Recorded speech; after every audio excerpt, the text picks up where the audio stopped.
this verse. Then Shaykh Uthaymeen rahimahullah ta'ala gives us a very practical example. فَمَثَلًا الزَّوْجُ يُرِيدُ مِنْ زَوْجَتِهِ أن تعطيه حقه كاملا ولا يتحاول في شيء من حقه لكنه عند أداء حقها يتحاول ولا يعطيها الذي لها. For example, the husband, and we're husbands, we're fathers, we're uncles, we can take it. We can take it. We have to take it. We have to listen. We have to get this admonition. We have to get this reminder. There's no problem in us hearing something which is for us, and there's no problem in us hearing that which is against us.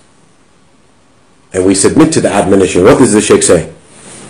The Shaykh said, for example, the husband, he wants from his wife that she gives him all of his rights, and she is not deficient or negligent in giving him his rights.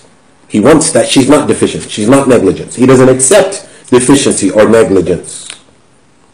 But when it's time to give her her rights, he's deficient. He doesn't give it. وَمَا أَكْثَرَ مَا تَشْكِي النِّسَاء مِنْ هَذَا التَّرَازُ مِنَ الْأَزْوَاجِ.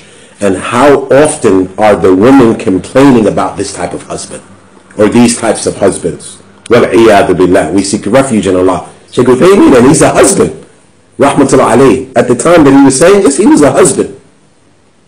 He was a father. He was a husband. He said, may Allah protect us from this. حيث أن كثيرا من النساء يريد منها الزوج أن تقوم بحقه كاملا. He said, as many women, he didn't say some, he said many women, the husbands, their husbands, they want them to give them their full rights. لكنه لا يعطيها حقها, but he doesn't give her her rights. ربما ينقص أكثر حقها من النفقة والعشرة بالمعروف وغير ذلك. It's possible that the husband is deficient, negligent in most of her rights as it relates to the maintenance, as it relates to treating her with kindness and other than this. Maintenance, treating her with kindness and other than this. SubhanAllah, we got to take it. Got to take it, my brothers. And then the Shaykh says, SubhanAllah, and we're deficient in the finance, maintenance, taking care of her. We're deficient in treating her with kindness. We're deficient in other things, spending time with her, clothing her, making sure that she's comfortable to the best of our ability, making sure that we protect her, making sure that we give her that emotional support, making sure that we protect her, making sure that we put her in a living situation that's conducive and that's acceptable. We don't put her anywhere. We don't put her in any neighborhood. SubhanAllah, and may Allah guide us all. You keep your wife in a neighborhood or in a house. It's decrepit. It's filthy. In a house or apartment that she hears music day and night because of the terrible neighbors. So, SubhanAllah, so if she wants to open the window for fresh air, she smells marijuana. She smells urine. She wants to open the window for fresh air. She wants to open the curtains just to get some sunlight. And outside, drive-by shootings. Crackheads walking up and down the street. Trash, filth. People urinating on the corners. And this is where you put your wife, my dear brother? This is where you put your wife? And I'm not talking about, mashallah, I'm talking about, you might have been married for 10, 15 years, and this is where you put your wife? And not only that, she's your, you've possibly been married before that. Let's say this is your second or your third or your fourth. You haven't learned your lesson. Your first wife you put in that and she left. Your second wife you put in that, those conditions and she left. Your third wife, you haven't learned your lesson, my brother. Keeping your wife in these conditions? She walks outside the apartment, crack vials all over the corridors. She walks on the street, crack vials, urine, defecation in the corridors. And it's not animal defecation, it's human defecation. And is this where you put your family? And when your daughter grows up and gets married, you want her to live in the same condition? You want her to marry a man that puts her in the same condition? You haven't tried to do better, my brother?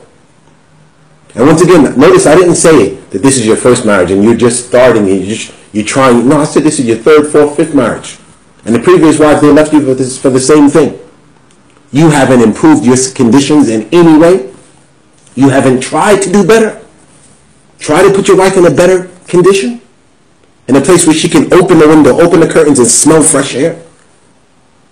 Or she opens the window, all she hears is profanity, cursing,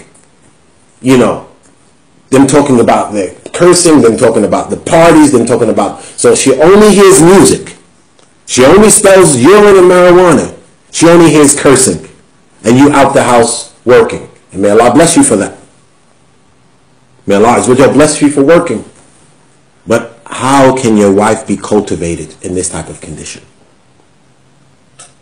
How can your wife be cultivated in this type of condition, my dear brothers? So, the Shaykh is mentioning, rahmatullahi alayh,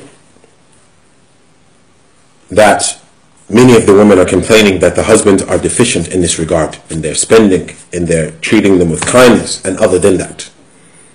Then the Shaykh says, something very important, my dear brothers and sisters. This is very important for us to listen to.